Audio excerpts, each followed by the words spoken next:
The Super Mini market is one of the most competitive segments in the UK and is flooded with all manner of small runabout, from premium offerings like the Audi A1 through to the more quirky like the Fiat 500 and BMW Mini.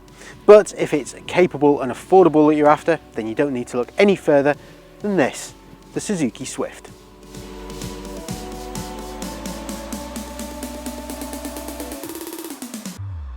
There are two engines available with the Swift, a 1.2 litre 4-cylinder dual jet, which is an evolution of the engine used in the old model, or there's a 1 litre 3-cylinder booster jet.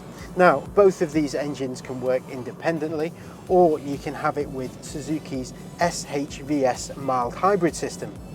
The SHVS system, or Smart Hybrid Vehicle by Suzuki, adds a small battery and a combined motor generator that can recover energy when you decelerate and increase pulling power from low engine speeds.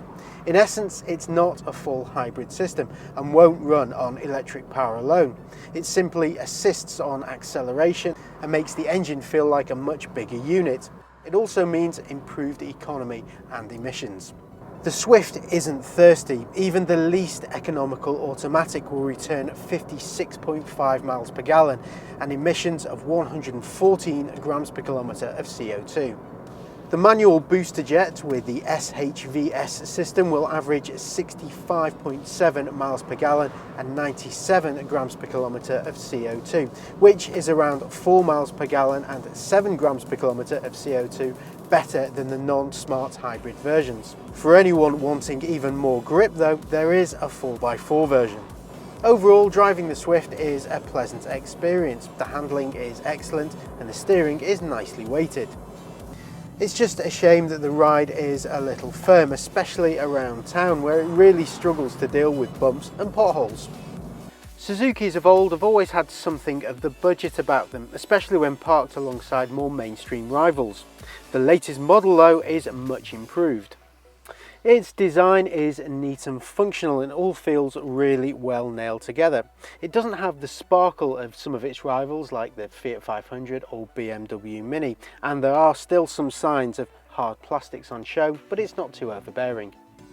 Visibility is good thanks to thin A-pillars, and there's plenty of oddment storage around the cabin. There's also a good level of adjustment for the seat and steering wheel. Entry-level models are equipped with DAB and Bluetooth, but if you want an infotainment system you'll have to look at mid-spec and above. The higher spec SZ5 adds sat-nav, but really it's not worth the extra expense as it's slow to respond and not that intuitive to use. The Swift isn't bad when it comes to space either. There's room for a couple of adults up front and 2 more in the back, providing they're not over 6 foot. The boot is also a respectable size. Okay, it may not be the best in class, offering 264 litres with the rear seats in place, which is less than the Ford Fiesta, which offers 290 litres, and the Kia Rio, which offers 325 litres. But it can be extended thanks to 60/40 split folding rear seats.